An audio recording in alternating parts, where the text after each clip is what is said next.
कभी ब्रश नहीं करती थी। उसे कितनी बार उसके माँ बाप ने डांटा, लेकिन उसका कोई असर उस पर होता ही नहीं था, जिस कारण से उसके दांत पीले पीले हो जाते हैं। शादी के बाद। अरे बहू, वैसे तो तुझ में कोई कमी नहीं है, पर तेरे दांत इतने पीले कैसे हैं बेटा? कैसे मतलब? कोई सर्जरी थोड़ी ना कराई है। वो तो क्या नाम, मैं ब्रश नहीं करती थी तो पीले हो गए। अब क्या करूं? आप कहें तो लाल करवा लूं या फिर काले? यार ये क्या है, क्यों माँ से लड़ रही हो? लड़ रही हूँ? अरे मैं लड़ रही हूँ या ये बोल रही है कि दांत पीले हैं, पीले। अरे तपस्या थोड़ी ना की है इन्हें पीले करने के लिए। बकायदा ब्रश नहीं किया है 20 साल तक, तब जाकर। छी, कैसी बात कर रही हो? ये उस वक्त तो पीले नहीं थे जब हम लोग तुम्हें देखने आए थे। अरे तब साफ करवा लिया होगा डेंटिस्ट के पास जाकर। अब देखो कैसे पीले पीले लग रहे हैं। रंजना सास की तरफ गुस्से से देखती है। फिर शुरू हो गई पीले पीले पीले। अरे पीले तो तब भी थे जब मेरे हाथ का रसगुल्ला उड़ा उड़ा कर खा रही थी और बोल रही थी, लड़की नहीं गुणों का खजाना दे रहे भाई साहब आप। खैर, अब वो लोग करते भी तो क्या करते, पीले दांत वाली बहू पल्ले पड़ी थी तो झेलना तो था ही। एक दिन कीर्तन में रंजना गाना गा रही थी। अरे कमला बहन, माँ का द्वार है, यहाँ तो सब शुद्ध होकर आते हैं, फिर अपनी बहू को ब्रश भी नहीं करवाती तुम। दूर से पीले पीले दांत भक्ति में बाधा उत्पन्न कर रहे हैं। अरे कोई 2 साल की बच्ची थोड़ी ना लेकर आई हूँ मैं बहू बनाकर। अच्छी खासी लड़की है, अरे कैसे करवाऊं ब्रश? ये तो उसे खुद करना चाहिए ना। अब माँ बाप तो इसके जैसे तैसे निपटा दिए, ये नहीं सोचा कि सास कैसे संभालेगी। सास बहू को लेकर घर आ जाती है, लेकिन सोच लेती है कि अब इसे लेकर कहीं नहीं जाएगी। अगले रोज बहू कहती है, अरे क्या हो गया, मंदिर नहीं जाना क्या? कीर्तन का वक्त हो रहा है। मेरी मधुर वाणी से कान्हा जी जागते हैं और सोते हैं। आप तो जानती है ना उनकी भक्ति में कितना मन लगता है मेरा। वो क्या है ना, तबीयत ठीक नहीं लग रही है मेरी, आराम करूंगी मैं। तबीयत ठीक नहीं लग रही?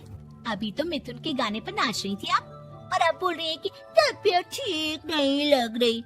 अरे भक्ति में मन लगा लो सासू माँ, ऊपर जाना है, क्या मुंह दिखाओगी आप? हाँ? सास को बहू की बात पर गुस्सा आ जाता है।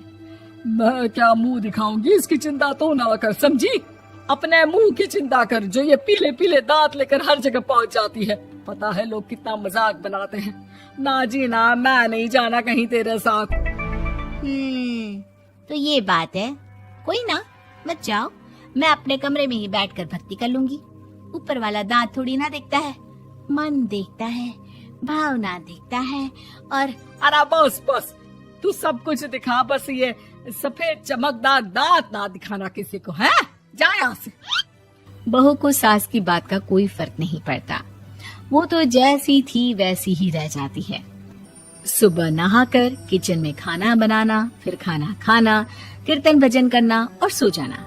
एक दिन, माँ जी मैं सहेली के घर जा रही हूँ, शाम को लेट आऊंगी। हाँ हाँ, तो जाना, मैंने कौन सा तेरी आरती करनी है घर पर बैठकर। रंजना सहेली के घर जाती है, जहाँ वो पार्टी में जाने की तैयारी कर रही होती है। अरे शिखा, कहाँ जाने की तैयारी कर रही है? मैं गलत वक्त पर आ गई क्या? अरे नहीं यार, उल्टा सही वक्त पर आई है। मैंने ये साड़ी और ज्वेलरी निकाली है यार, शाम को इनके ऑफिस की एक पार्टी में जाना है। बताना कैसा लग रहा है ये सब? नहीं यार, इस ड्रेस के साथ तो वो वाली ज्वेलरी अच्छी लगेगी। हाँ हाँ सही बोल रही है, मैंने ध्यान ही नहीं दिया। वैसे तो हमेशा से मस्त फैशन सेंस रखती है। तो बड़ा जाती होगी ना पति के साथ पार्टी में। रंजना कुछ नहीं बोलती, बस सोचती है कि यार काश ये बात सही हो जाती। पर मैं क्यों नहीं जाती पार्टी में? क्या इन लोगों की कोई पार्टी होती नहीं होगी? रंजना घर आती है और रात में पति से सवाल करती है, एक बात बताइए, आप मुझे किसी पार्टी में क्यों नहीं ले जाते? क्या आपकी यहाँ ऑफिस में पार्टी नहीं होती? पति बेचारा क्या कहता कि दांत पीले हैं तुम्हारे इसलिए। अरे कोई पार्टी होती नहीं हम लोगों के ऑफिस में, तो कहाँ से लेकर जाऊं? और मार्केट, मॉल, कहीं वीकेंड घूमना, कहीं तो। अरे यार, सारे हफ्ते में एक छुट्टी मिलती है, तो सोचता हूँ कि आराम ही कर लूं। क्यों? रंजना मन मार के रह जाती है। पहले कभी सास के साथ मंदिर जाया करती थी, लेकिन वो भी सास ने ले जाना बंद कर दिया। घर बैठी बैठी रंजना बोर हो जाती है। तभी उसे आइडिया आता है और वो मायके जाने का सोचती है। सासू माँ, 2 दिनों के लिए मम्मी के घर जा रही हूँ। अच्छा ठीक है, आराम से जा। और हाँ, माँ से कुछ अच्छी आदत सीख कर आना कि कैसे शरीर के हर भाग की तरह दांतों की सफाई भी जरूरी होती है, समझी? शुरू हो गई ना आप।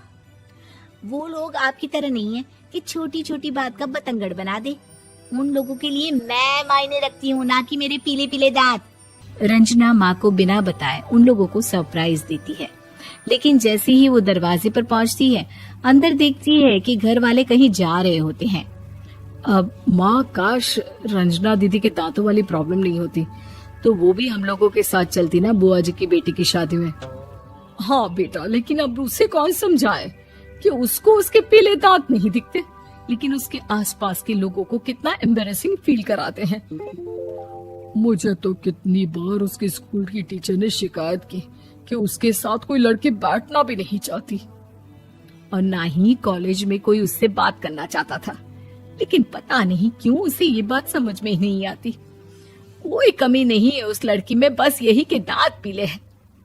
वो तो भला हो जीजा जी और उनकी माँ का, जो दीदी को जैसी है वैसे ही रखा हुआ है। रंजना को अपने घर वालों की बात सुनकर बहुत दुख होता है। वो सोचती है कि वो क्या करे, लेकिन फिर वो सीधा डेंटिस्ट के पास जाती है, अपने दांत चमकाती है और कसम खाती है कि वो रोज ब्रश करेगी। अरे क्या हो गया? तुम तो 2 दिनों के लिए गई थी ना, पर कोई ना, अच्छा है, चलो आ गई तो। रंजना सास के सामने आकर खड़ी हो जाती है और पूरी स्माइल करती है, उसके चमकदार दांतों को दिखाती हुई। हाँ? चले मंदिर। माँ, मुझे माफ कर दीजिए, मैंने आप लोगों को बहुत एम्बैरेसिंग फील करवाया। मैं आज से रोज ब्रश करूंगी।